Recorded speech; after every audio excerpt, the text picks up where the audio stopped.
Trump, podemos dizer, está a perder gás na América? Há indicações que sim, Trump e o Partido Republicano, mas estas eleições são eleições especiais, que são apenas um sinal e que muitas vezes é contrariado nas eleições que vão ocorrer daqui por um ano e, sobretudo, muitas vezes também nas eleições que ocorrem daqui por 3 anos. O que é que eu quero dizer com isto para as pessoas perceberem? Os Estados Unidos, ao contrário do que acontece na maior parte do mundo, têm eleições em data certa. Primeira, terça-feira de novembro. É assim, enfim, não sei se foi sempre na primeira terça-feira de novembro, acho que ao princípio ainda era noutra data, mas é assim há 250 anos. Eles vão fazer 250 anos agora. Ora bem, para o ano que vem. Que era para dar tempo às pessoas para chegarem à mesa de votos, isto é a distância, também, quer dizer, é um dia certo, as pessoas sabem quando é que é, e além disso, depois é preciso levar, mas isso é a distância entre a eleição e a tomada de posse. A tomada de posse, reparem, a eleição é em novembro, para o caso do Presidente, a tomada de posse depois é só em janeiro. Ora bem, questão aqui muito importante. De 2 em 2 anos, elege-se toda a Câmara dos Representantes, portanto, o equivalente à nossa Assembleia da República. 2 em 2 anos. Sempre. Depois de 2 em 2 anos, renova-se 1/3 dos senadores. O Senado. Nós não temos nada equivalente no nosso regime português. E depois ainda há umas eleições e mais uma quantidade de outras coisas, enfim. E depois só de 4 em 4 anos é que é o Presidente, novamente a Câmara dos Representantes toda, novamente 1/3 do Senado. Portanto, as coisas não batem certas umas com as outras e isso é propositado no sentido de não haver um momento em que alguém ganha tudo e, portanto, fica com o poder todo. Foi assim desenhado há 250 anos e continua a funcionar assim. E por isso é que eu sempre vejo com um grão de sal, como costuma dizer, grão no chalis, aquela ideia de que Trump ganhou, vem aí o fascismo. Epá, calma lá. Primeiro, a principal preocupação dos pais fundadores nos Estados Unidos sempre foi limitar o poder executivo e dividir o poder, para que mesmo limitando não houvesse um momento em que houvesse muito poder concentrado. E, portanto, nesse ponto de vista, as eleições de ontem, que não são as eleições intercalares, as tais de 2 em 2 anos, são algumas eleições que não batem certo com estas e que também ocorrem na primeira terça-feira de novembro, foram, no caso de Nova Iorque, para a Câmara de Nova Iorque, no caso da Virgínia e New Jersey, para os governadores e não só, havia outros lugares também em jogo, e depois ainda houve um referendo na Califórnia importante e várias outras eleições menores, na Geórgia, na Pensilvânia, várias outras eleições. E todas elas, primeiro aspecto, são eleições que ainda têm menos participação que as eleições intercalares e estas têm menos participação que as eleições, o ano em que há eleições presidenciais. Para se ter uma ideia, a eleição de Nova Iorque foi a eleição mais participada de que há memória nas últimas décadas, mas só votaram 40% dos eleitores. Portanto, e mesmo assim foram hiper participadas. Portanto, votaram quase o dobro do que tinham votado nas últimas. Portanto, é uma eleição onde vale muito a mobilização, a motivação dos eleitores. Por isso é que há aqui sinais, e já vou lá a eles, sinais importantes, sinais que são sobretudo importantes se pensarmos que a coligação, como se diz nos Estados Unidos, que elegeu Trump, pode estar em crise, mas não há aqui um sinal definitivo. Há outra coisa que é óbvio, não é? A prova de que este princípio da divisão de poderes e do equilíbrio de poderes, que não é só a divisão entre poderes executivo, legislativo e judicial, é também no executivo não haver demasiado, e repara, o Presidente de Câmara é um poder executivo, o Governador é um poder executivo, portanto, haver esta repartição não desapareceu nos Estados Unidos, de repente aquilo não é, como alguns dizem, aquilo agora é o rei Trump e, portanto, é uma monarquia republicana presidida pelo Trump. Não é exatamente assim. O que não quer dizer que não haja alguns sinais de preocupação, que são outras coisas. Bem, relativamente ao que aconteceu ontem. O que aconteceu ontem dá-nos várias indicações. E eu vou deixar ficar Mandani para o fim, porque é o mais juicy, o mais saboroso, o mais suculento. Portanto, primeira indicação. E que é uma indicação que eu próprio, enfim, como pessoa que vou seguir nestes assuntos, vejo, mais uma vez, com um grão de sal. Referendo na Califórnia. O que é que estava em causa? O que estava em causa no referendo na Califórnia foi um governador, que é Newsom, que é o governador que mais tem oposto a Trump, e portanto que é uma figura do Partido Democrata que está a emergir como um possível presidenciável, propunha acabar com os círculos. Portanto, na América a eleição a eleição para a Câmara dos Representantes é proporcional, mas proporcional em termos do número de representantes por cada Estado, mas depois maioritária no sentido de em cada círculo só elege um e elege à primeira volta. É como o Reino Unido, como a Inglaterra. Ora bem, o que é que acontece muito nos Estados Unidos é que tu podes desenhar os círculos de forma a beneficiar ou prejudicar os partidos. Como é que isto se faz? Faz-se, como o sistema é maioritário, faz-se de forma a que o partido adversário desperdice muitos votos. Como é que isto se consegue?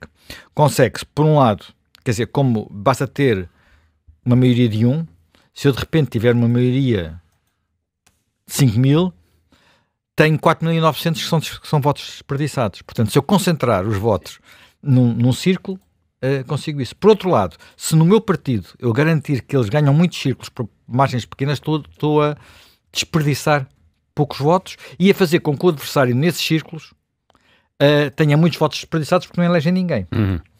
Portanto, isto começou há muito tempo. Vê lá tu. Começou ainda, julgo eu, que não me queria aqui enganar, mas julgo que isto começou em 1812. A primeira vez que isto foi feito em 1812, em Boston, portanto, Massachusetts, foi por um senhor chamado, um governador chamado Elbridge Gerry, daí a ideia, eles dão a isto gerrymandering, e Gerry percebe-se a primeira parte da palavra. Qual é a segunda parte da palavra? Mandering. Mandering vem de salamandra em inglês. E foi aquele que na altura deu, porque as salamandras, por acaso ainda ontem vi uma lá ao pé da minha casa, estava a passear e vi uma salamandra, que agora com a chuva elas aparecem logo todas. As salamandras são aqueles bichos que são pretos com umas manchas amarelas. Ou laranjas. Mas manchas um bocadinho caóticas. Portanto, e repara, não há uma divisão, e o que ele fez na altura, este senhor, este governador, foi desenhar os círculos de Massachusetts de forma que elas eram assim umas manchas esquisitas e cujo objetivo basicamente era arrebanhar os eleitores da forma mais favorável ao seu partido. Isto na altura os partidos eram diferentes, aquilo era uma coisa que se chamava na altura Partido Republicano Democrático, portanto era juntava os dois nomes atuais, portanto, isto foi, mas repara, isto passou-se há mais de 2 séculos e nunca deixou de ser feito. Nunca deixou de ser feito. A Califórnia... Aliás, exatamente, pelos republicanos. Exatamente. E o que havia, o que eles agora estão foi feito no Texas pelos republicanos para irem buscar mais 5 representantes, que as eleições são para o ano, Câmara dos Representantes, e havia na Califórnia uma regra que era quem desenhava os círculos era uma comissão independente e, portanto, não era determinado por este tipo de jogos. E o que eles fizeram ontem foi dizer assim, acabou-se, o Texas faz, nós também fazemos. Bah, isto eu diria que não é a coisa mais entusiasmante para quem gosta de regras democráticas, mas percebe-se a lógica e isto também fez do governador da Califórnia uma espécie de herói para o Partido Democrata. Já estão a dizer, ele salvou-nos as midterms, as eleições intercalares. Porque nós, provavelmente, com o que tinham feito no Texas, com o que vai acontecer noutros sítios, e agora de repente está toda a gente a fazer isto por todo lado, não é? Portanto, digamos que, imaginem o que é em Portugal, nós fazemos com os nossos ciclos eleitorais, que estão iguais desde o princípio, fazermos isto em função dos interesses do partido que está na altura no poder, porque é isso que estamos a falar. Portanto, eu diria, não fico muito entusiasmado, percebo, mas a lógica americana sempre foi outra. Portanto, ponto 1. Ponto 2. As outras eleições que aconteceram, o relevante, há 2 pontos relevantes. Primeiro, as 2 governadoras que foram eleitas, duas senhoras, portanto, Abigail Spanberger, na Virgínia, e Mickey Sherrill, em New Jersey, são figuras que podemos considerar moderadas ou mesmo centristas num partido democrata, e é significativo aqui que Mick Sherrill, que foi New Jersey, fica do outro lado do Hudson em relação a Nova Iorque. Portanto, quem vai, por exemplo, a Nova Iorque e aterra em New Jersey, onde há uma comunidade portuguesa muito grande, vê do outro lado, e às vezes passa por um túnel para ir para Nova Iorque, para Manhattan. Ela recusou-se a apoiar Mandani até ao fim. Portanto, não fez o apoio a Mandani como muitos democratas, quando perceberam que ele ia ganhar, começaram a fazer. Portanto, ela manteve as suas distâncias. Portanto, há aqui, se quiseres, dois sinais que mostram um bocadinho qual é o problema do Partido Democrata. Quer saber se deve ir por uma linha mais moderada ou se deve adotar a linha radical de Mandani. Já vamos ver até que ponto ela é radical. Portanto, e desse ponto de vista, a eleição de ontem não foi definitiva, não deu sinais absolutos do que é que pode acontecer, até porque, repara, quer a Califórnia, quer Nova Iorque são duas regiões hiperdemocratas, portanto, e aí os democratas ganharam sempre, em princípio, não é? Repara, os democratas já perderam por 2 vezes nas últimas décadas a Câmara de Nova Iorque. Mas, bem, uma vez perderam porque foi quando chegou Giuliani, o caos era absoluto. E, portanto, havia necessidade de fazer qualquer coisa. A segunda vez que perderam para Mike Bloomberg, e perderam precisamente numa eleição a seguir à eleição da presidência pelos democratas, naquele caso concreto, Obama. Portanto, a situação era, quer dizer, cria-se uma dinâmica sempre nesta eleição, como a eleição um pouco participada, às vezes há o voto contra quem está no poder, portanto, é preciso ter tudo, não tirar lições absolutas. Mas há outra lição importante, há outro aspecto importante destas 2 eleições para governadores, que é o voto de algumas minorias, particularmente dos latinos, mas também em boa parte dos afro-americanos, dos negros. Na última eleição presidencial, e não só nesta região, uma das coisas que Trump conseguiu foi ir buscar este voto que se via como uma espécie de voto cativo dos democratas. Portanto, há inclusive livros escritos há 20 anos que diziam vem uma maioria democrata para sempre porque os latinos estão a tomar conta disto. Estão-se a tornar uma maioria muito grande. Aliás, o politólogo que escreveu isso é descendente de portugueses. Eu estive uma vez com ele em Washington. E ele agora diz, bem, para onde é que foi a maioria democrata? Porque de repente os latinos começaram a votar republicano e votar em Trump. Ora bem, nestes dois estados, New Jersey os latinos e Virgínia, os latinos em boa parte regressaram ao Partido Democrata. O que pode ter algo a ver com aqui uma expressão que eu ouvi que tem alguma graça, que é Trump às vezes pode ter razão, mas nunca sabe parar a tempo. Basicamente as pessoas concordam, mesmo os latinos, que é preciso limitar a imigração, mas os latinos, ou browns, portanto têm a pele um pouco mais escura, não gostam muito de andar a ser parados na rua pelo ICE, o ICE é a polícia de imigração, a pedir os documentos, para ver se são legais ou ilegais. Isso não acham assim muita graça, e não acham muita graça a outras ações mais musculadas, ou enérgicas, ou brutais, se quiseres, precisamente do ICE. E, portanto, disseram, tudo bem controlar a imigração, mas isto, o que o ICE está a fazer, o que o Trump está a mandar o ICE fazer, é demais. E podem ter voltado outra vez para os democratas. Mas é um voto flutuante, mas é uma indicação importante. Aqui é uma indicação importante. E Nova Iorque? Bem, Nova Iorque, há aqui várias coisas devem ser vistas ao mesmo tempo. Por um lado, vale a pena ver quem é este Mandani. Mandani, de facto, é alguém que fez soar muitos alarmes. Enfim, o New York Times tentou que Mandani não fosse eleito. Tentou, mas não conseguiu. Os jornais valem cada vez menos nestas coisas, não é? Mandani é de facto alguém que parece tudo menos alguém indicado para gerir uma Câmara Municipal que vai mandar, entre aspas, numa cidade de 8,2 milhões de habitantes, uma coisa do tamanho quase de Portugal, 300 mil funcionários, um orçamento absolutamente descomunal. E como é que ele vai mandar nisto? Bem, ele nunca trabalhou na vida. Ele saiu da universidade, tentou ser um cantor de rap, não conseguiu, depois teve nas ONGs, depois teve lá um trabalho num filme, a mãe é cineasta, trabalhou um pouco num filme da mãe, e pronto, e depois foi eleito para o Congresso Estatual, não é? Portanto, nos Estados Unidos depois também há Congresso a nível estatual, e há tudo o que ele fez. Portanto, não tem experiência de gestão nenhuma, ou até da vida real nenhuma. Depois, apesar de ele falar muito dos trabalhadores e ter feito um discurso em que falava dos desgraçados que andam a distribuir comida em Nova Iorque e não sei o que, tal, dos pobres, ele é tudo menos isso. A história da vida dele é tudo menos isso. Ele é filho de um casal que veio do Uganda. O pai é professor da Universidade de Colômbia e um dos teóricos, enfim, talvez não seja um dos teóricos, mas um dos seguidores dos teóricos dos chamados estudos pós-coloniais. Uma visão anti-americana,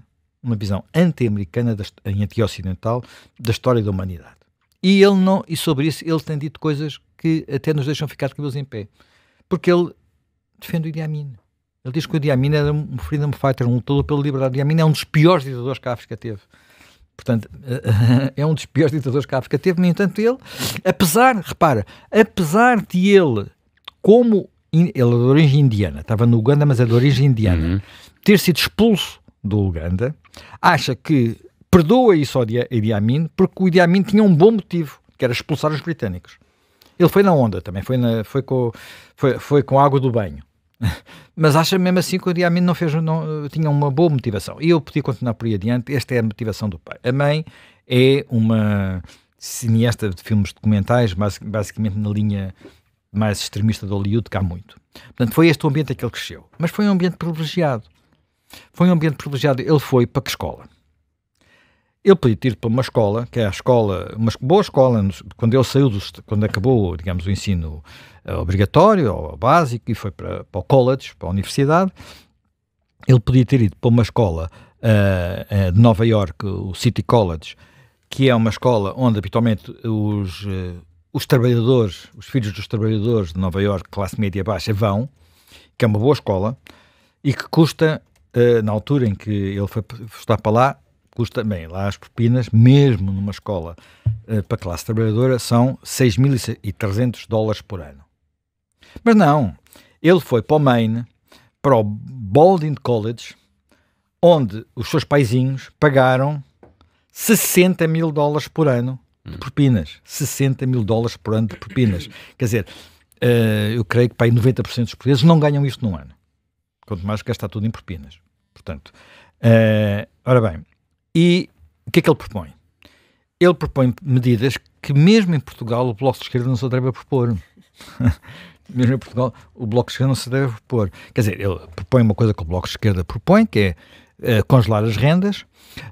Só para clarificar, não estamos a falar de congelar todas as rendas, estamos a falar em Nova Iorque já há um problema de controle das rendas, porque isto só falamos das rendas que são controladas, pois há rendas livres, mas são as mais caras. Nas rendas controladas, que são aquelas que, por regra, têm como senhorios que têm um ou dois apartamentos, coisas assim do género, casas mais modestas, aqui, apesar de tudo, é um universo grande, mas é um universo que já está sob pressão, porque todos nós sabemos, as rendas não têm crescido ao ritmo que tem crescido o custo da manutenção, portanto, e há não só um número já muito elevado de pessoas que preferem, por simplesmente, não arrendar.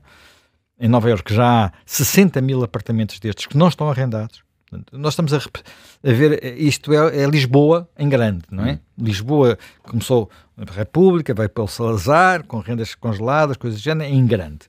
E ele agora quer levar isso ainda mais longe. Não é claro que ele vá consegui-lo, porque os acordos, as necessidades de equilíbrios, portanto, em Nova Iorque, podem impedi-lo de conseguir congelar completamente as rendas. Depois quer autocarros gratuitos, transportes públicos gratuitos.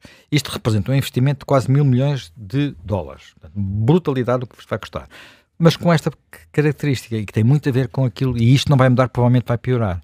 Neste momento, metade dos passageiros dos autocarros em Nova Iorque, não é só Manhattan, são os vários outros bairros, já não paga. Porque é o caos. Aquilo já se instalou o caos. Mas aquilo que já vem dos últimos presidentes de Câmara, nomeadamente Bill de Blasio, que foi um também que começou muito esquerdista, é e através daquilo que é o procurador local, não é? Portanto, o acusador local, é que há crimes que não são sérios. Por exemplo, roubar num supermercado não é sério. É um crime sério, portanto, não vamos perseguir essa pessoa.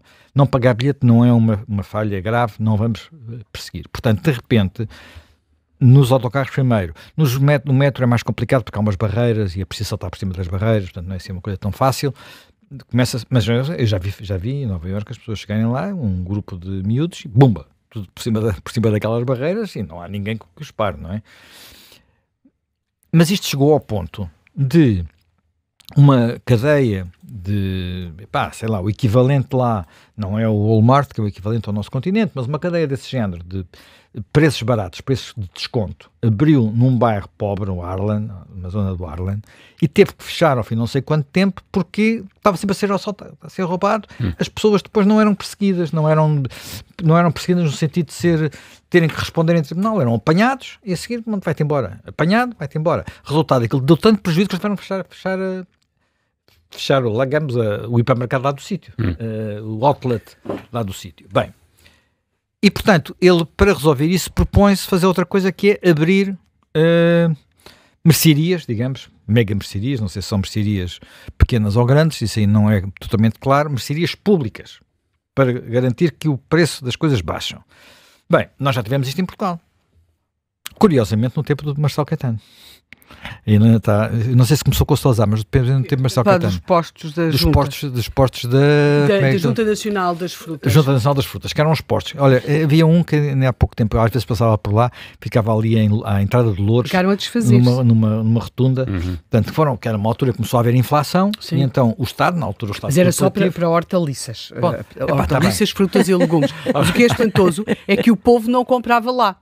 Ou seja, as pessoas, porque os hortaliças tinham um aspecto miserável, eram muito pequeninas, raquíticas, pronto, ou eram piores. E as pessoas, até porque depois eles mantiveram-se mesmo a seguir ao 25 de Abril, e para a fúria das elites, as donas de casa, que na altura era quem fazia as compras, não compravam e diziam muito mal daquilo, não é? Portanto, estas coisas acabam sempre assim. Quando é o Estado a fazer isto, o Estado não tem os mecanismos de concorrência e de disputa de coisas que têm as empresas privadas. Quer dizer, repara, nós temos várias cadeias de supermercados que fizeram baixar os preços e melhorar a qualidade da oferta. É evidente que, entre outras coisas, para conseguirem isso, fazem uma coisa que muita gente pode discutir, que é a enorme pressão sobre os produtores. No princípio foi terrível, imensos produtores em Portugal faliram. Imensos tiveram que fechar. Mas a nossa agricultura, ao fim de não sei quantos anos, está muito melhor do que era antes. Quer dizer, antes a gente andava só a comer produtos espanhóis nessas bancadas de hipermercado. Hoje em dia já há muitos produtos portugueses lá porque as empresas agrícolas ganharam dimensão. Quer dizer, agora, tu fazes a marcha atrás outra vez, quer dizer, não é marcha atrás outra vez, que eles lá nos Estados Unidos nunca experimentaram este tipo de modelo. E há mais coisas desse género, portanto, deste género, que inclusivamente não se sabe quem vai pagar, porque são coisas que são, por exemplo, cuidados cuidados de creches gratuitas para toda a gente. Isto tem que ter funcionários, portanto, estamos a falar de milhões, e no Estado não está organizado assim, de uma cidade não está organizada assim. Quem vai pagar? Ele acha que quem vai pagar são os milionários, e portanto ele vai aumentar as taxas dos milionários. Portanto, tudo isto não é óbvio que ele consiga, porque algumas destas coisas dependem do Estado, não é? Do governador, naquele caso é uma governadora do Estado de Nova Iorque, a governadora quer ser reeleita, portanto não quer mexer em impostos, eleições são para o ano, portanto mexer em impostos pode fazê-la perder, até porque há uma uma protocandidata republicana bastante agressiva, que pode eventualmente, seria um escândalo ganhar Nova Iorque, mas não é impossível. Às vezes há republicanos que ganham mesmo os estados mais democratas quando há questões deste género, porque depois há um fator local aqui importante. Portanto, agora, o que é que vai acontecer aqui? Há teorias para tudo. Há aqueles que defendem, por exemplo, George Will, que é um grande colunista americano, conservador, que isto vai ser ótimo, vai ser uma espécie de vacina. A teoria do Kissinger, uma espécie de vacina socialista, portanto as pessoas vão ver como é que o desastre que aquilo é, portanto aquilo vai colapsar tudo e, portanto, vai garantir ao Partido Republicano que tem ali a vacina para as pessoas não caírem naquela tentação. Bem, há muitos que dizem, vão vacinar outros, a nós não dá muito jeito, não é? Vou vacinar outros, bem. Mas há quem diga até que Trump é adepto desta teoria. Porquê? Porque apesar de Trump ser um homem de Nova Iorque, os nova-iorquinos, se Trump está com más sondagens, está, os nova-iorquinos está com sondagens abaixo de cão. E, portanto, votar contra Trump era uma grande motivação desta eleição. E Trump foi apoiar o outro candidato, o rival, que era Andrew Cuomo, e há muita gente, há histórias, há inclusive histórias partilhadas nas redes sociais de eleitores indecisos que, quando souberam que Trump ia pelo Cuomo, foram votar em Mandani. Não sei até que ponto é que isto vai funcionar ou não vai funcionar. Há uma diferença entre, às vezes diz, mas há muitas experiências destas noutros sítios da América, há mais gente assim parecida com Mandani na costa leste, São Francisco às vezes, outros sítios assim do género. Sim, mas Nova Iorque, toda a gente está a falar de Nova Iorque, os jornais estão sempre a falar de Nova Iorque, as estações de televisão estão em Nova Iorque. Nova Iorque é um bico do mundo, não é? Portanto, toda a gente está a olhar para aquilo, para o que se lá vai passar. Bem, até que ponto é que isso se vai sentir no prazo de um ano, que são os midterms, ou no prazo de 3 anos, que são as presidenciais, é difícil de saber, não sei, não faço previsões, vamos ver o que é que acontece realmente em Nova Iorque. Mas do ponto de vista do Partido Democrata, o tema não está resolvido, porque há muito mais Mandanis noutros sítios. Mandanis, quer pela sua origem, portanto, são muçulmanos anti-Israel, pró-palestinianos, mas quando digo anti-Israel, são pessoas que acham que o Estado de Israel não deve existir. Mandani não foi capaz de responder a isto numa cidade que é a maior cidade, digamos, judia fora de Israel, que é Nova Iorque. Já não é tanto como no passado. Chegou a haver 2 milhões de judeus em Nova Iorque, agora já só há 1 milhão. O que também é significativo. Portanto, há esta tensão, porque, quer dizer, é mais ou menos claro que outros Mandanis provavelmente não ganhariam na Virgínia, nem ganhariam em New Jersey, e muito menos ganhariam em swing states, estados que ora votam num lado, ora votam no outro, ou cidades que ora votam num lado, ora votam no outro. Há uma tentação na mobilização das primárias, que é aquilo que muitas vezes determina isto. Mandani chega aqui por causa das primárias no Partido Democrata. A mobilização é dos militantes, é dos fanáticos às vezes. Fanáticos para todos os lados. Foi isso que permitiu que Trump chegasse onde chegasse, porque Trump não tinha a divisão dos republicanos e fez com que ele conseguisse se ingrar e fosse nomeado a primeira vez e depois tomasse conta do partido. Até que, será que pode acontecer uma coisa parecida, semelhante no Partido Democrata? É o pesadelo das lideranças democráticas, é o verdadeiro pesadelo das lideranças democráticas. Mas pode também ser um sinal dos tempos, porque num país muito polarizado e com tendência para ir para os extremos, porque ao mesmo tempo que isto está a acontecer, também está a haver um lado cada vez mais extremista nos republicanos. Há uma enorme discussão lá, que enfim, por causa de antissemitismo na direita. Antissemitismo na direita é uma coisa, o Tucker Carlson e mais o presidente da Heritage Foundation, que é uma fundação fundamental na direita americana, por causa de uma entrevista com um nazi, que é um gajo que tem um gajo chamado Nico Fuentes, por causa deve ser um latino, não sei, mas pelo nome, e que é basicamente um antissemita, racista, assumidamente. Portanto, tem os seus canais nas redes sociais. Bem, última nota apenas para chamar a atenção de que há ainda outros, quer dizer, há estes aspectos que é perceber o que é que vai acontecer, sobretudo porque muitos desses candidatos que estão a aparecer e apareceram em muitos sítios nos Estados Unidos são de facto, têm uma base muçulmana, mas há muitos muçulmanos moderados, mas não é o caso de muitos deles. Não é Mandani, mas há já vários, até inclusive no Congresso, de origem palestina, portanto, vários países. Também há o contrário, mas não figuras eleitas, não é? E, portanto, isso pode ser importante para perceber para onde é que vai o Partido Democrata. Para acabar, só dizer uma coisa.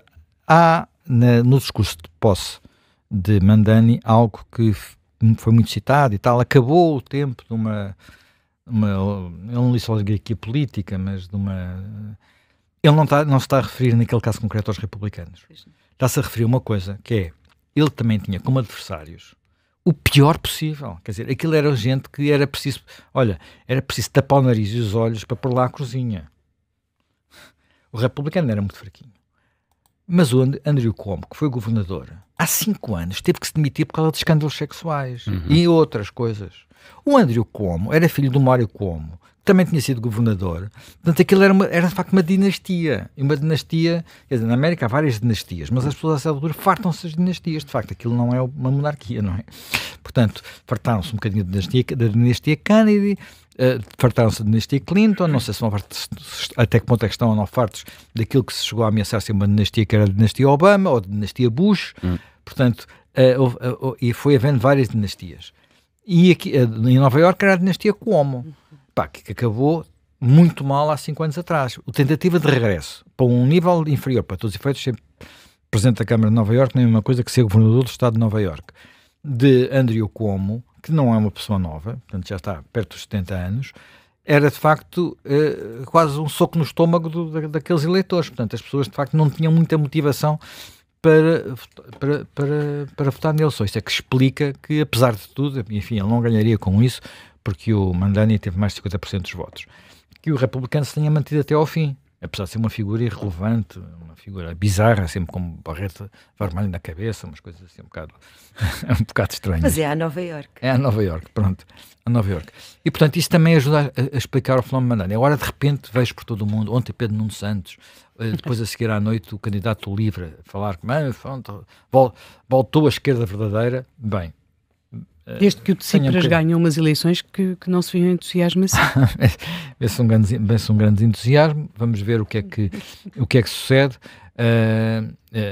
sabendo quais são os problemas que Nova Iorque está a viver, onde o crime está a aumentar, os sem-abrigos estão a aumentar, a dilapidação do património está a aumentar e há uma vontade. Ele já não diz deixar de financiar a polícia, mas vai controlar muito a polícia e, portanto, a polícia neste momento já está maniatada em Nova Iorque. Já não atua como devia atuar, designadamente quando há pequenos roubos, são considerados crimes não sérios, como se a gente pudesse determinar na lei o que é sério ou não é sério, não pensem ser os juízes a fazer isso, enfim. Portanto, temos uma situação que acontece, sendo que Nova Iorque é cada vez, eu ouvi hoje uma expressão interessante, de Nova Iorque é uma cidade que é cada vez mais uma Disneylândia, no sentido em que é muito bom para visitar e muito mal para viver. Muito caro e em muitos aspectos mau para viver.